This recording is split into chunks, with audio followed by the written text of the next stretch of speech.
Well, top of the morning, this is the day that the Lord has made. I'm going to rejoice and I'm going to be glad in it. Well, good morning, everyone. Welcome to a brand new episode of Soul Awakening with Larry Purnell. I am your boy, Larry Purnell. I'm going to be your teacher for this morning. Happy Tuesday, guys. Today is June the 3rd, 2025. I pray that you're doing well. I hope you're having a good morning.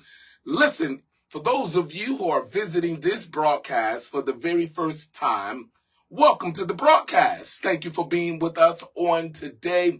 Listen, get ready to be empowered with the Word of God. Get your notebook, get your pen.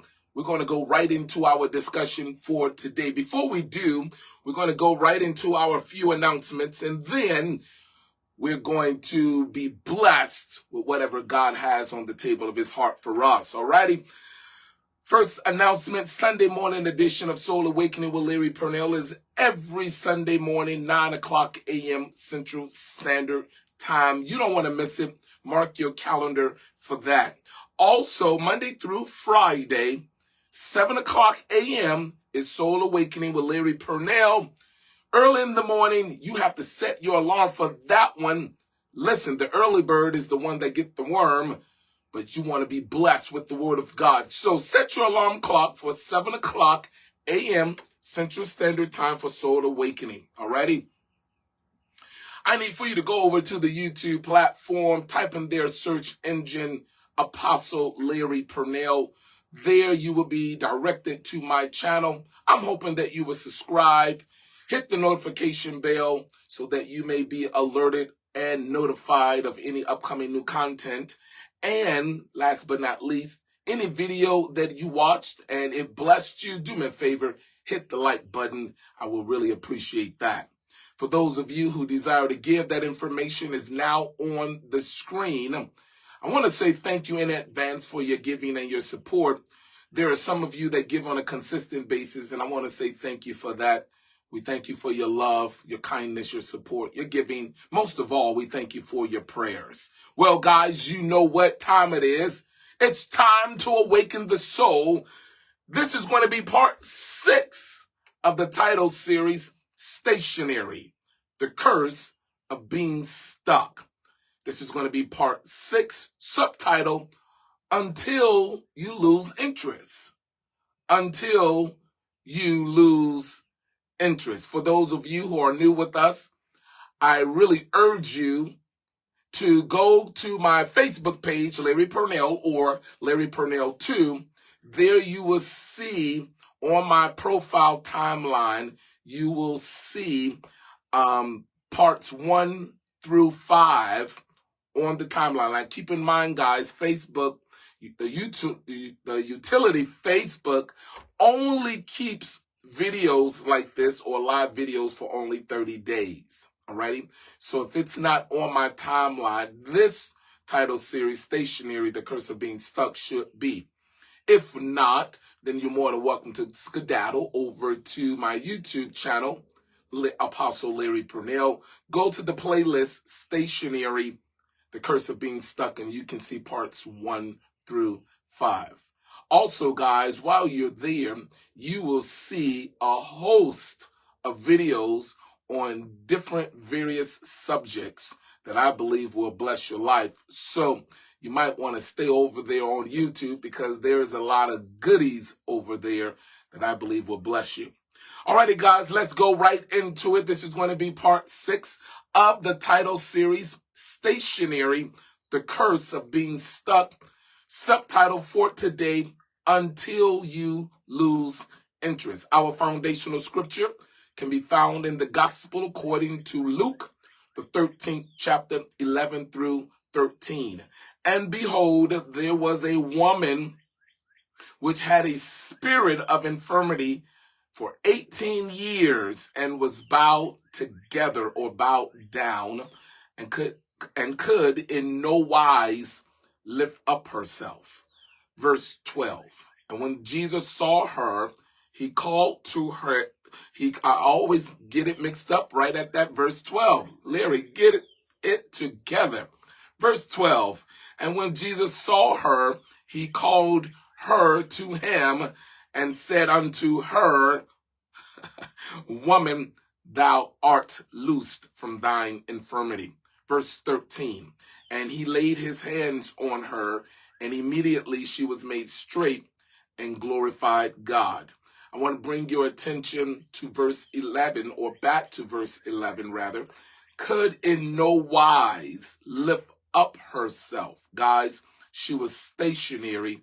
She was cursed with being stuck, right?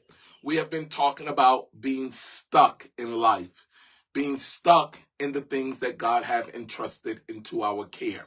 Your ministry, your church, your career, your profession, your marriage, your relationship with your children. You may be stuck with your relationship with the Father. You may be stuck in your body. Oftentimes, the devil uses trials and tribulations to cause us to be stuck in life, right? So that's what we've been talking about. Now, what I want to do, because for the sake of time, I was not able to finish on yesterday. I want to go to where we left off, all right? Remember on yesterday, guys, we talked about vision and we talked about purpose, right? So what I wanted to do was, for those of you who are new and you don't understand how vision and purpose have anything to do with being stuck in life, you need to go see parts 1 through 5, alrighty? And that will share with you how vision and purpose have everything to do with being stuck in life. What I wanted to do today is finish from where we left off on yesterday. I want to show you how the devil fights your vision so that you won't walk in your purpose. Remember what we said on yesterday. Vision is the ability to see, right? So the warfare of life does not care about your vision, although it's warring against your vision. The devil do not care about your vision.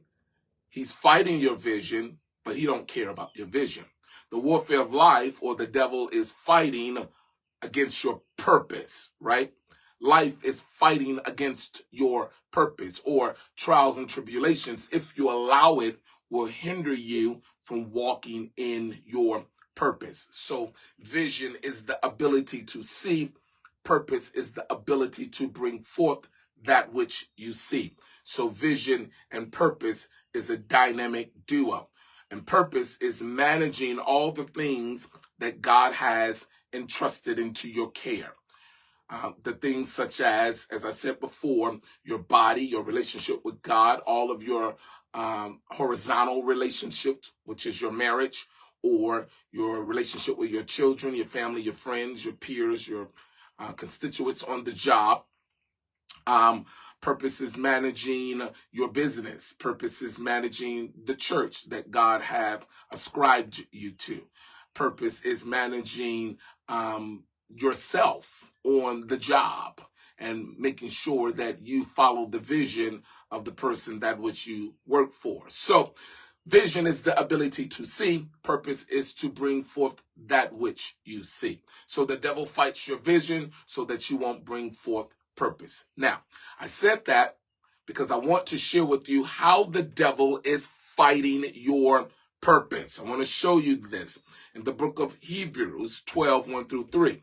Now, chapter 12 of the book of Hebrews have a lot of content, especially concerning our subject title, being stuck. It's a lot of information there, right? So what I'm going to do today is I'm just going to show you how the devil fights against your vision so you don't walk in your purpose. Remember what I said to you yesterday and on last week. The devil wants to fight your purpose, but he can't fight your purpose until he fights your vision. You have to fight your vision so he can stop you from walking in purpose. The book of Hebrews chapter 12 shows us how the devil is fighting the vision. Hebrews 12, 1 through 3. Wherefore, seeing we also are compassed about with so great a cloud of witnesses. Let us lay aside every weight and the sin which do so easily beset us. Let us lay aside every weight and sin that is trying to easily beset us. And let us run, right? That's not being stuck. That's being mobile.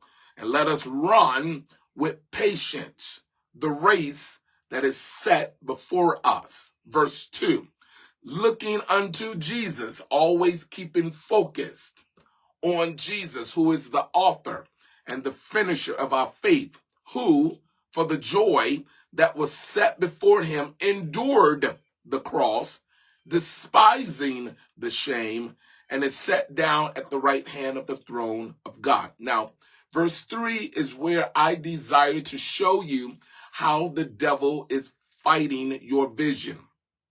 It says, for consider him, or consider Jesus, that endured such contradiction of sinners against him, lest you be wearied and I added, guys, then. I added the word then just so that you may receive clarity to my second point.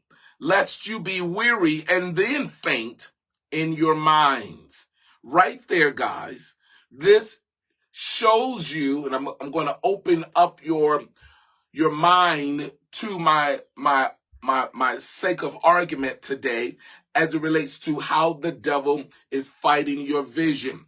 Lest you be wearied and then faint in your minds. So for the purpose of clarification, that statement where it says, lest you get wearied and then faint in your mind, guys, I can help you to imagine what that means. And it can be compared to becoming so tired until you fall asleep. So the devil is trying to weary you.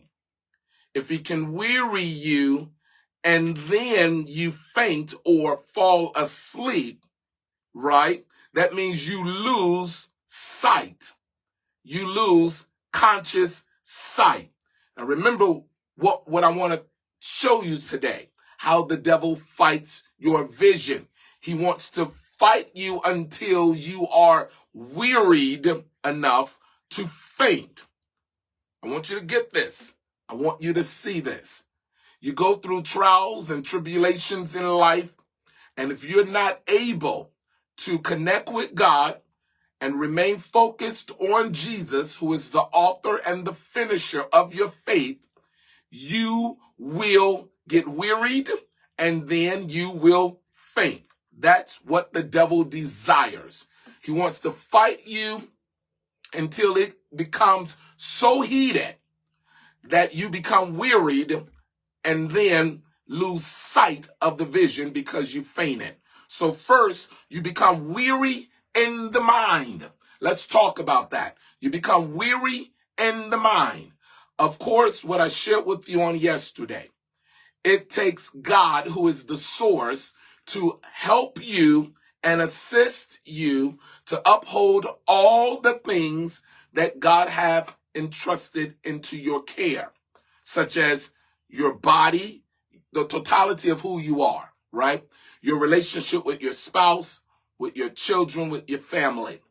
It takes God to uphold your finances, your occupation, your career, your profession, your church, your ministry, your organization, so on and so on. So these things that God has entrusted into your care, it takes him as the source to assist you to uphold these things. Now, I want to emphasize, as I have said on yesterday and parts on last Friday.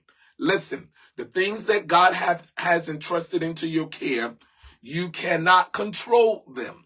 Some of the things that God has entrusted into your care are out of your control. You cannot control certain things. You cannot control certain people that are connected to the thing that God have entrusted into your care, such as you cannot control your spouse because marriage is the thing that God has entrusted into your care. You cannot control your children, right?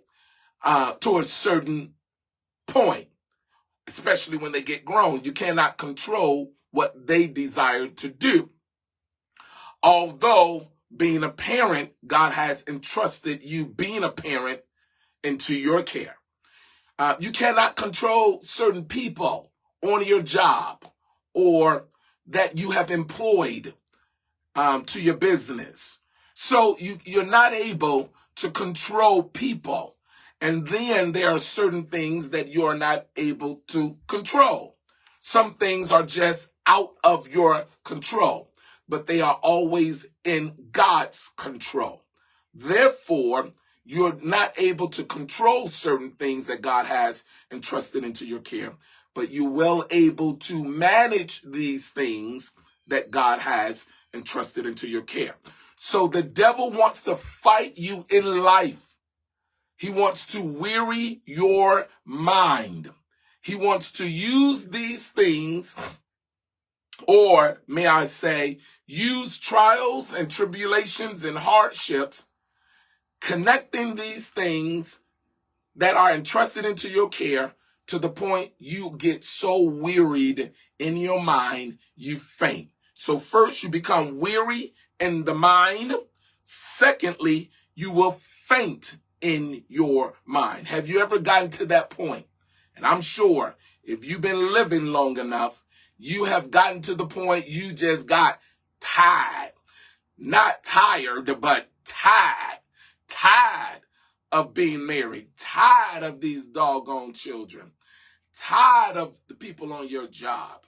Tired of what's going on in your body. You tired of these church folks that is connected to your ministry. Have you ever just been tired? You wanted to say, like I said on yesterday, Calgon, take me away. You wanted to get in your car, gas it up, and go as far as you can go because you was tired. You was weary in the mind. The devil is counting on you to get so tired that you faint. You just give up. You give up on your children. You give up on your marriage. You give up on your body. There are people that are giving up because they're going through so much in their body. If it's not one thing, it's another. And they was trying to uphold their body, right? But they forgot that God is the comptroller. He is the potter over the body. He knows everything about the body. Listen, may I say this before I forget it? Anything that you are not able to manage well, it's because you lost connection with God. Now, hear me. I'm talking about your part. I'm not talking about things that are not under your control.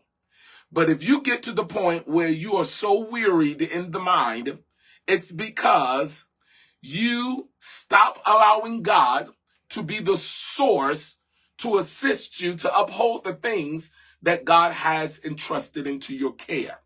If you're getting to the point where you are tired, right? If you're getting to the point you are wearied, you are exhausted in your mind,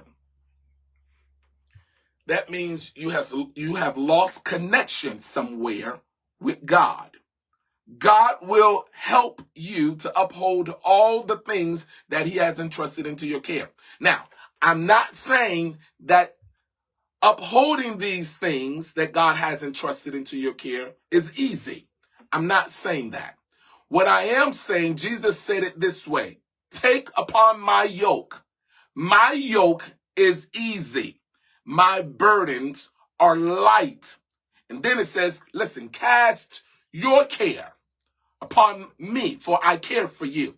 God says that I have entrusted things into your care, but you are not the person that can uphold all these areas that he has entrusted into your care. Okay? He says, listen, cast your care on me. The areas that are out of your control, and you are managing well the things that God has entrusted into your care, God says, give the area over to me.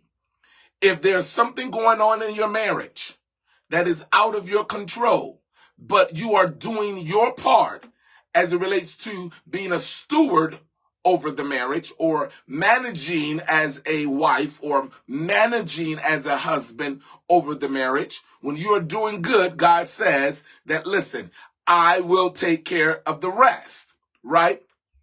As I said to you on yesterday, oftentimes we're not able to uphold things that are that has been entrusted into our care, simply because we are doing the wrong things. We are saying the wrong things, right?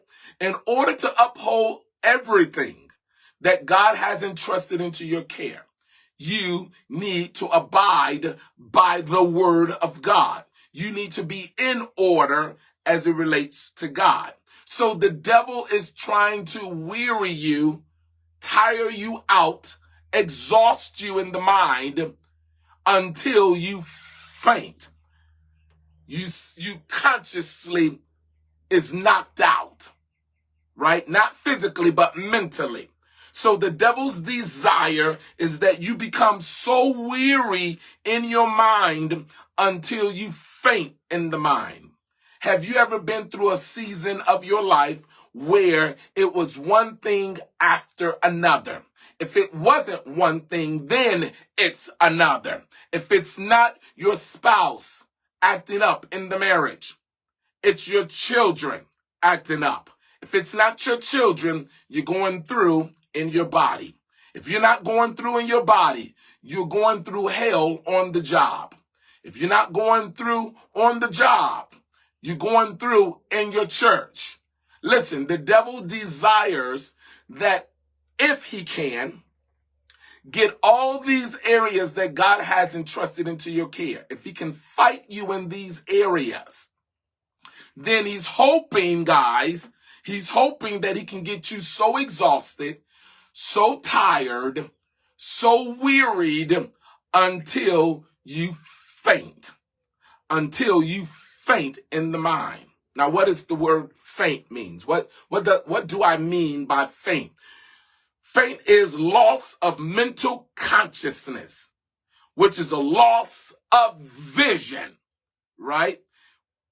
Now, when you physically is exhausted and you lay down to go to sleep, when you close your eyes, you have just lost what?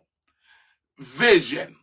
The devil is counting on you becoming so mentally exhausted until you lose vision. Now remember, vision is important to upholding the things that God has entrusted into your care. Everything that God has entrusted into your care, it needs vision. You need to have a vision concerning yourself, concerning your health, concerning prosperity. You need vision for your marriage. You need vision to manage your children and discipline your children. You need vision for your business, your job, your ministry, your organization. Listen, if you don't have a vision, you are already defeated. Now, I already talked about that. I don't want to get back into that. But you need vision, because vision promotes movement. Vision promotes purpose. Vision is the ability to see in the areas that God has entrusted into your care, right? Purpose is to do what you see in the areas that God has entrusted into your care. This is the reason why you need God, because purpose is what manages the things that God has entrusted into your care. Vision is the ability to see what God wants you to do in the areas that God has entrusted into your care.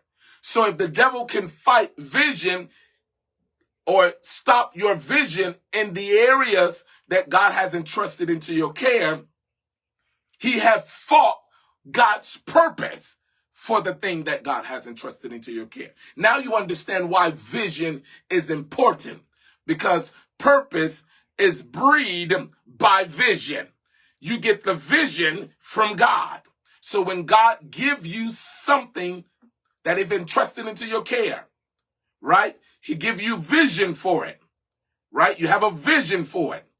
You didn't go into a union with someone with a vision to get divorced, right? No, you had a vision to live happily ever after. I don't know where to get that from because it's not like that. But to death do us part, right? You had a vision. You had a vision for your children. When you first started the business, you had a vision. When you first started the ministry, the church, you had a vision. When you first started your nonprofit or for-profit organization, you had a vision. When you started to live healthy, a healthy lifestyle, you need a vision. So vision is needed. So what the devil desires to do is fight your vision. He wants you to go to sleep. He wants you to get tired. He wants you to get weary until you faint, right? You lose mental consciousness, which is a loss of vision. He wants you, in other words, he wants you to give up. Being weary or weariness in the mind is the enemy to your vision. Weariness is the enemy to your vision. I'll help you because you're looking at me like you still don't understand. Don't do this, but just imagine this. Get in your car, start driving down the road, and fall asleep and see what happened. Okay, now you got it. Now you got it.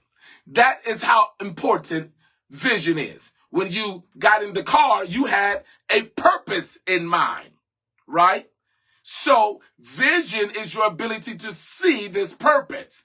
Vision is important because without vision, you can't bring forth purpose. So you have your physical sight, you get in the car, and you're driving to your purpose, or you're driving to your destination, or you're driving to your location. Now, as you're driving, because you have vision, go to sleep and see what happened. You're going to eventually crash. This is what I'm saying. The devil desires to fight your vision because he's hoping that you crash. He's hoping that you lose consciousness. You get wearied enough, exhausted enough, tired enough that you give up and become stationary and become stuck because you fainted. You lost vision. So being weary or being exhausted or being tired, that's the enemy of your vision. This is the reason why the Apostle Paul says, I finished my course, I kept the faith, right? I kept the faith. I stayed on course because he kept the faith. He didn't get exhausted. He didn't get to the point where he gave up, right? So weary is to wear you out mentally. Watch this, guys. The devil wants to cause you to be weary in life, wearied in life. What is weary? To wear you out mentally until you lose interest. You lost interest. Let me give you another analogy. Have you ever been in school at your desk? You were so exhausted, right? You're trying to listen to the professor. You're trying to listen to the teacher, but you're so exhausted. You have lost interest.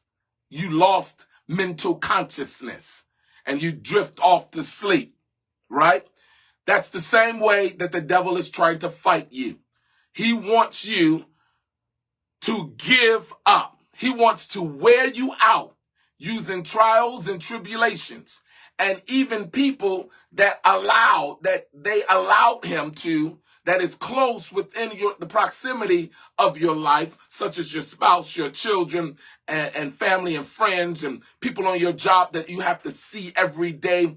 If the devil can, if they allow him to, he will even use people that you love. Even the Bible says that your foes are the ones that are in your household, right? If the devil can get someone in your household to act uncontrollably, act inappropriately, act against that marriage or act against that relationship, act against that friendship, causes you to get wearied, cause you to get tired because it's ongoing, right? You can handle one day, maybe even 3, maybe even a week of it.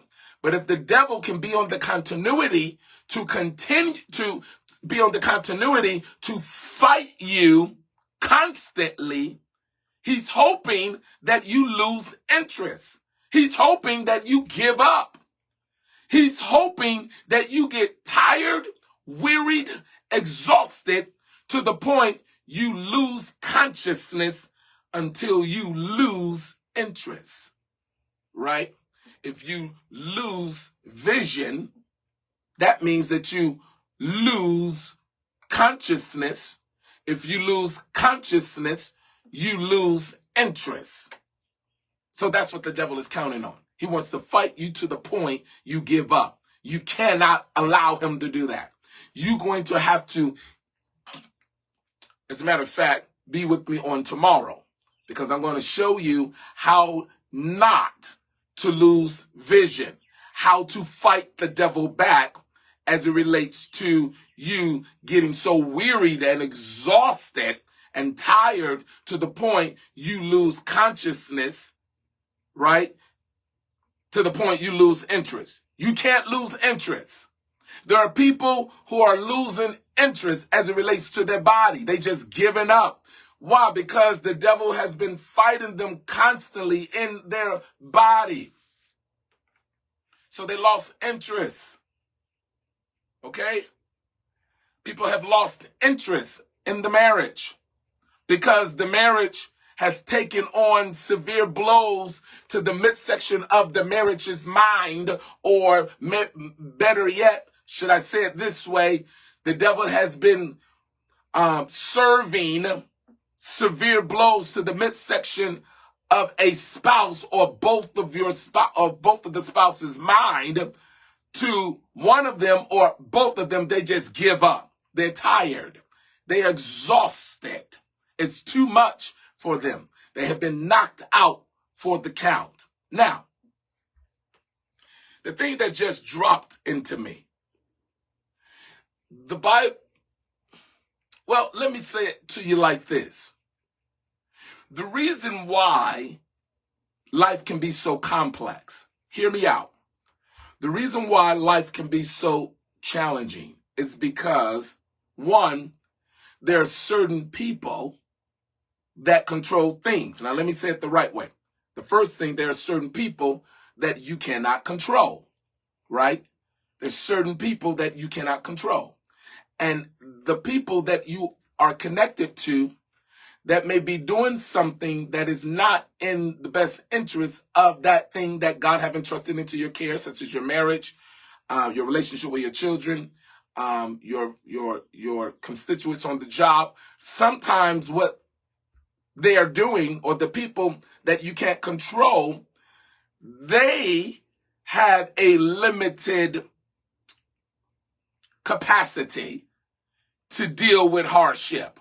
Maybe you are connected to a spouse that do not have as much capacity as you to endure what you're going through, right? So it becomes hard because life is not easy to the point everybody thinks on your level, or everyone feels the way you feel, or everyone is acting or doing what you are acting or doing, right? Or behaving the way you want them to behave. This is the reason why life is difficult, because sometimes, or most of the time, you are connected to a person that is totally different than you. And what if they do not have a larger capacity as you do to deal with something that has been entrusted into both of your cares? So how can two walk together except they are in agreement, right? So when you bring people into your circle of association, you can't always examine their thoughts to the point where you know how much they will be with you, or how much they can endure, or how much they can uphold. And so oftentimes it makes your life imbalanced, right? It makes your life imbalanced. If you're going through in your body, right, but your mind have a larger capacity to endure it, but your body do not have that capacity, you have to work a little harder, right? Because it's imbalanced. You're trying to get your body to the place of where you are as it relates to your capacity to endure something. Because we're talking about the devil is fighting you to get you to the point where you're wearied in your mind. Let's talk about your relationship with your children. Your child may not have the experience as you do. Your children may not know what you know. Your child may not be as wise as you. Therefore, your experience have heightened your ability and your toleration. You got it? Your capacity to endure. But having a relationship with your children, your child may not have that experience so that they can have the toleration or the endurance to deal with it. Experience, guys, is necessary. Oftentimes, I hear people, I know a man of God who's been married to his wife for a very, very long time, and that is commendable. And he really talks down to them that have gotten a divorce. And I understand that from a spiritual aspect, but that's not the totality of how life works, right? We're all hoping that we connect with someone or become unified with someone that has the same thoughts as you, but that's not always the case. That has the same vision as you, that's not always the case. That has the same toleration and capability and ability. Listen, that's not the case. There are times, guys, when you get connected to someone and when the heat comes, when trials and tribulations come, you may have toleration. You may have the ability to endure, but because they are different from you, they may not have as much of endurance or the ability to endure like you. So they want to give up because you both going through trials and tribulations. You both are going through hardship. The devil is fighting you both as it relates to the marriage. What happens is if you have a spouse that do not have the ability to endure as much capacity as you, then that person may turn around and say, no more of this, and they're done, and you don't understand why. You have to understand why, because a lot of times, and I'm getting off the subject, but let me deal with this. A lot of times, people don't know the word in that area where they are built up in that area to understand that love endure all things, right? They may not know that. You may know that. Because you know or have knowledge of the word, you have put into practice, my love have to have the ability to endure all things. Well, your spouse or your children or people on your job may not know that, right? They may not be walking in that. Therefore, they don't understand that love is what's supposed to keep them connected to you. So love endures all things. Now, what am I trying to say? Listen, oftentimes life is hard because the devil loves to fight the weakest link. He loves to fight the weakest person. He studies and examines the person in the marriage. He studies and examines your children. He studies and examines people on your job, and he wants to use them against you. And although you are not fighting flesh and blood, right, you will feel the residual effects of that which other people cannot tolerate. You will feel that adversity of someone you are connected to that do not have a high toleration to make something work.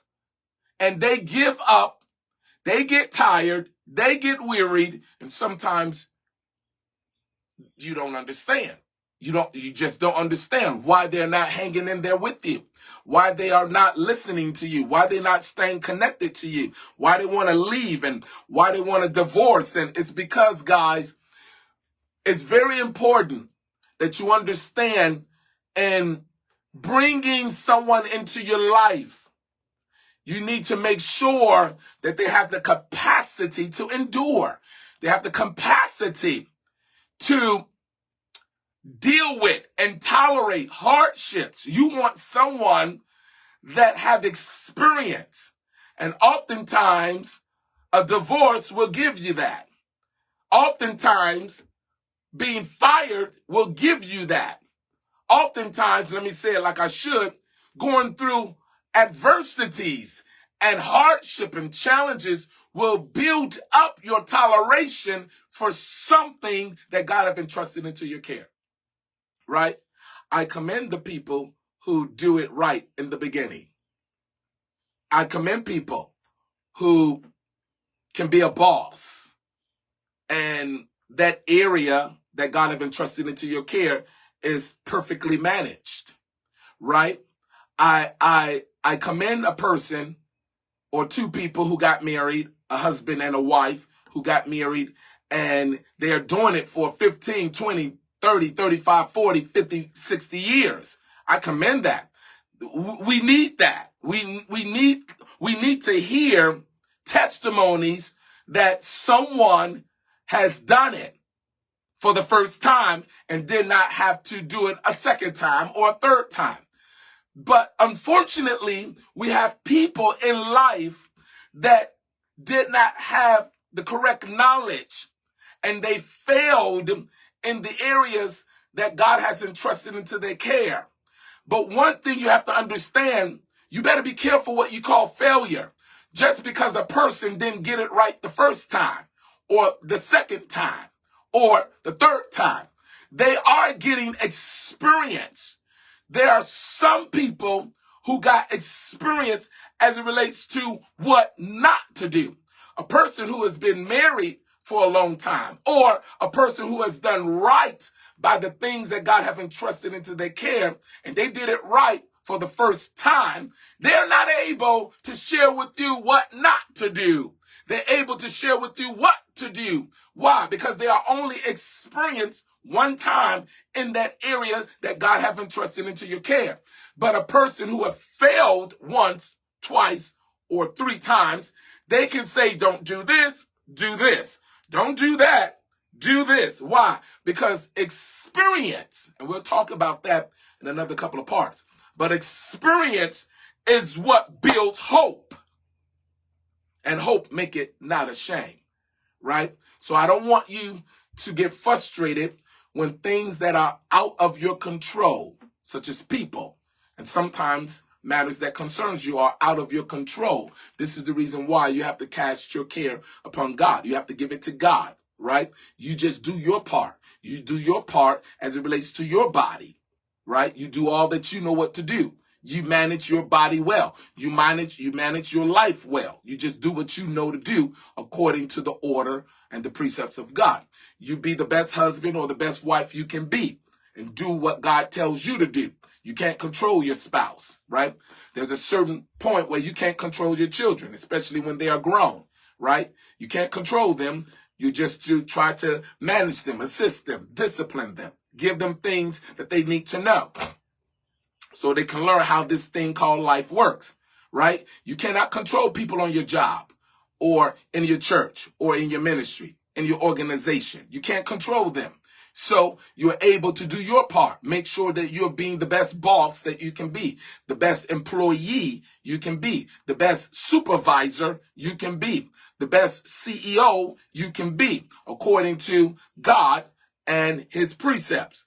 Everything else you're going to have to give to God because it's under God's control, right? And when God says enough is enough because he sees that a person or this matter that is concerning you is stopping you from walking in your purpose, God is the person that makes the decision to say no more with this person, and he can disconnect you on how he desires to disconnect you, right? But it's not contingent on you. You have to endure. You need to learn how to endure. Now, I went ahead of myself because that is exactly what I'm going to be talking about on tomorrow. When you get to the point that you tired, you wearied, you exhausted in an area that God has entrusted into your care, the devil is counting on you to faint. Don't faint. You're going to have to endure. The devil will try to fight your vision by causing you to be mentally worn out by trials and tribulations until you lose interest, which results in fainting, loss of vision. The devil wants to give you severe blows in that marriage. The devil wants to give you severe blows in your body. The devil desires to give you severe blows in your children, with your children. He wants to give you severe blows on your job, severe blows to the midsection of your mind as it relates to your business, to the point you just lose interest. You tired, you weary, you exhausted. You just lose interest and you faint, right? You faint. Now I want to go back to that. Weary, to wear you out mentally until you just lose interest. I saw a video some months ago. It was so unfortunate. I hate that I saw it because a part of me is a humanitarian. My life is I am pro-human beings. I am pro-human beings. All right? And I saw a video where a bully girl, a big girl, this was in high school, a girl who was a bully, she was a big girl, fighting this small little girl. And she was beating this little girl to the pulp. And the little girl was trying to fight back. They had this on video. And it just amazes me how the first thing we think about is bring out a cell phone so we can video record and put it on social media because I want likes. We have turned this generation into cowards. We are cowards to the point, instead of being a humanitarian, instead of saying this is out of balance, let me put down my cell phone and let me do my best to try to stop. No one wants to be involved anymore. No one wants to participate in trying to help them that can't help themselves, right? No one. So this girl, this bully girl, this big girl, beating this girl, slinging her everywhere. The little girl is trying to fight back, but she can't. She don't have the ability to the point she lost interest. She wasn't moving while the girl just punching her in her face. She lost consciousness. She just allowed the bully girl to continually beat her. She wasn't moving at all. Now, in professional sports, when that happens, boxing or the other one, boxing or whatever, I don't watch stuff like that. there's a referee that is making sure that when the person loses consciousness, there is no more fight, right? When the person has mentally gave up, there is no more movement. Then the referee comes in and make the call, right? In this case, there was no one. We saw cell phones out. We saw, where this bully girl was beating the heck out of this small little girl until she just gave up. She lost consciousness. Now, I'm hoping that I have expressed this unfortunate ordeal that I saw on a Facebook reel. I'm hoping that it got you mad enough that the devil is a bully. He's bullying you and you got to fight back. If you don't, he's going to sling you every which way he can in the areas that God has entrusted into your care. You got to fight back. You got to arm yourself for combat as it relates to warfare in life. You can't be like the little girl. You have to fight back. She didn't have the capacity, right? Now, when I was growing up, if you was dealing with a bully, you was able to grab a brick, a rock, a can, a stick, a piece of glass. It was fair game if it was off balance. If you almost 300 pounds bigger than me, my mama said you better get a brick and bust their head and run. Almost somebody. But she was against you not doing nothing.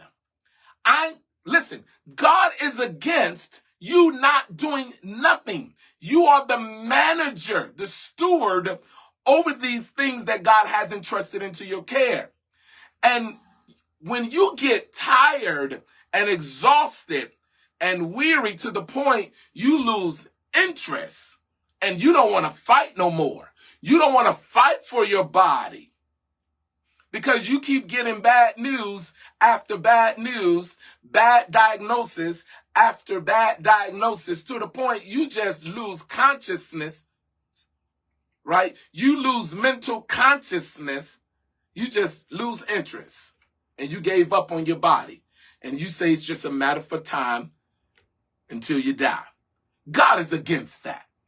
God is against you losing interest because the devil is slinging that marriage every which way, right? Remember what I said.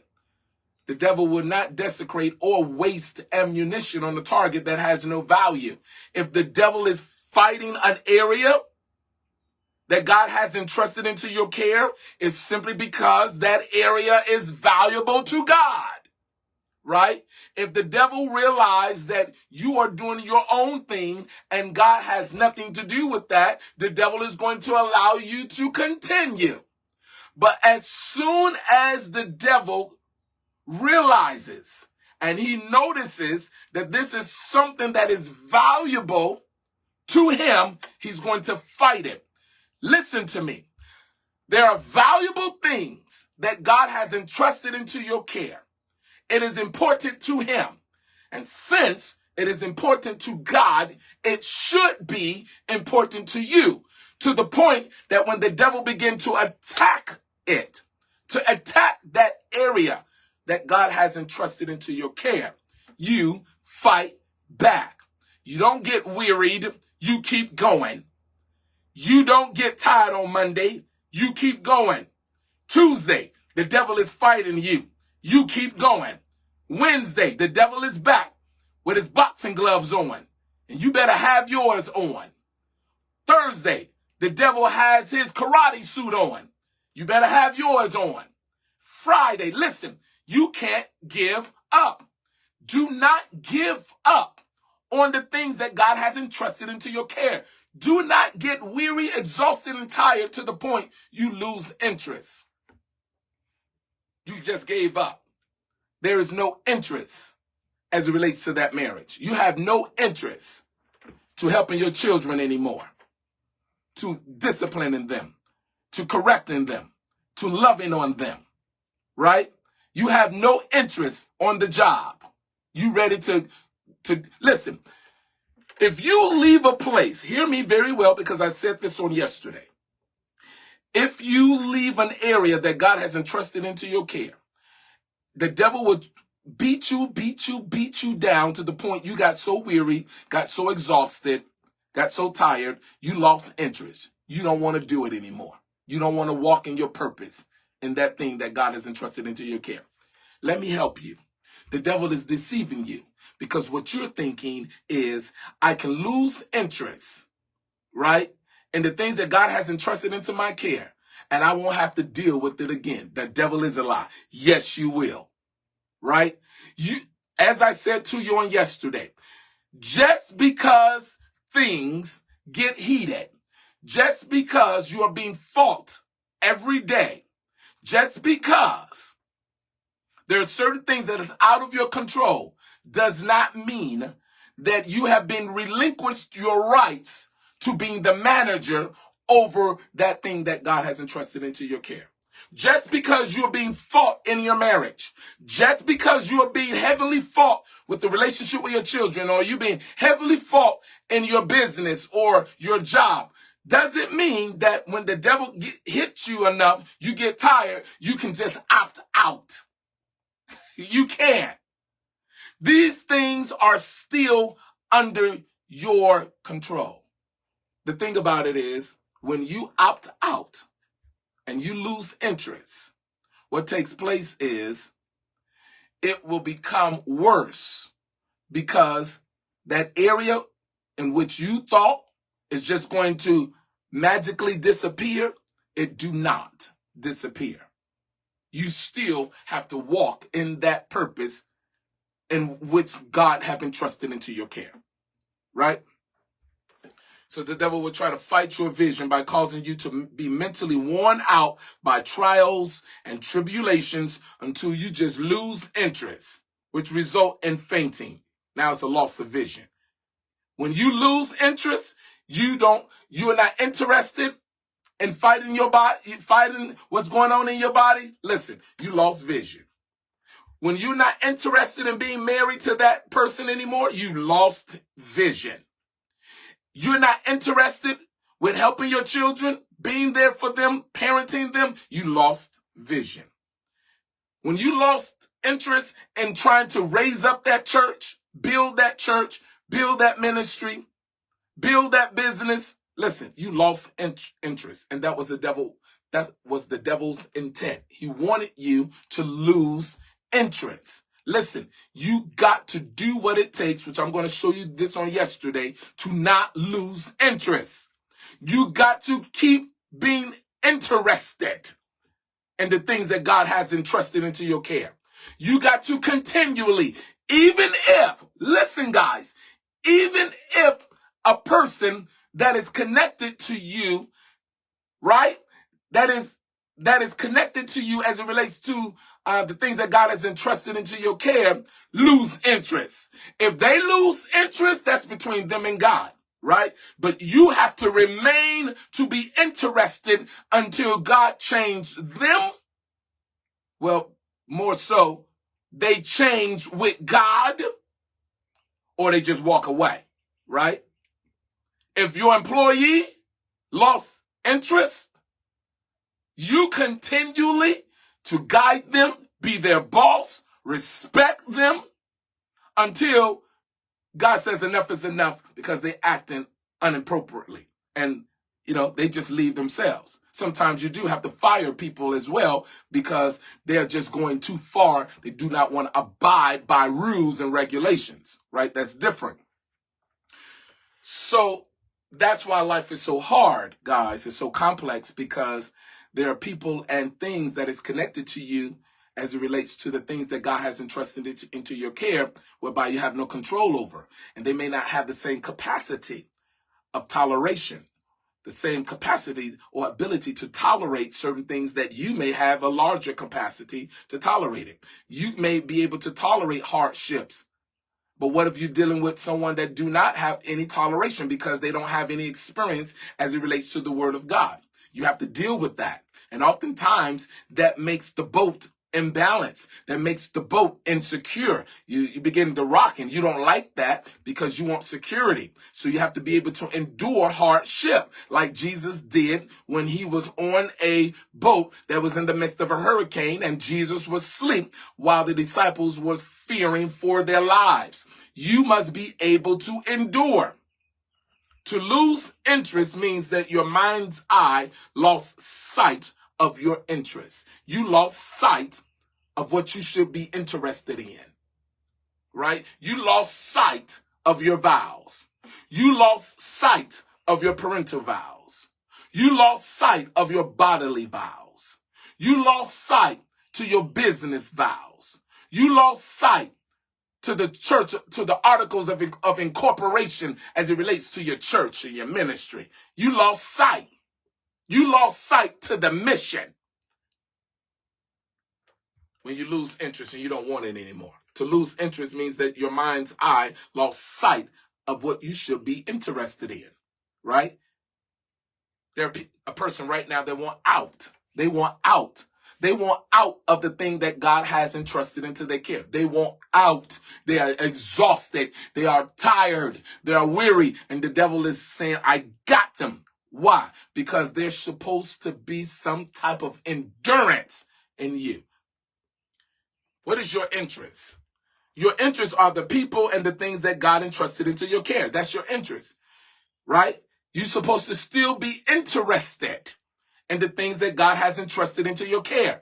If God was loving enough to grace you with these things that God has entrusted into your care, then you should be loving enough back to reciprocate your love back to God to say, I'm enduring enough. I'm bold enough. I have the ability to do what? Endure all things that I'm going through that you have entrusted into my care, Lord. Hardship will cause you to not remain focused. Hardship will cause you to not remain focused or to lose sight on the things that truly matter. Hardship will cause you to lose focus. You will lose focus if you allow it. If you don't have any endurance, you will lose focus on the things that truly matter. And then when you lost it and it's gone, now you feel in some type of way. You regret that you was not enduring. Listen, endure now. Stop wanting out so bad. Let's stop being a people that as soon as something don't go your way, that's control. You want control. No, there are areas that God has entrusted into your care that are out of your control. But you want control so bad to the point you stop being interested in the thing or the person that God have entrusted into your care. That's your wimpy way of getting out of being a soldier for the Lord.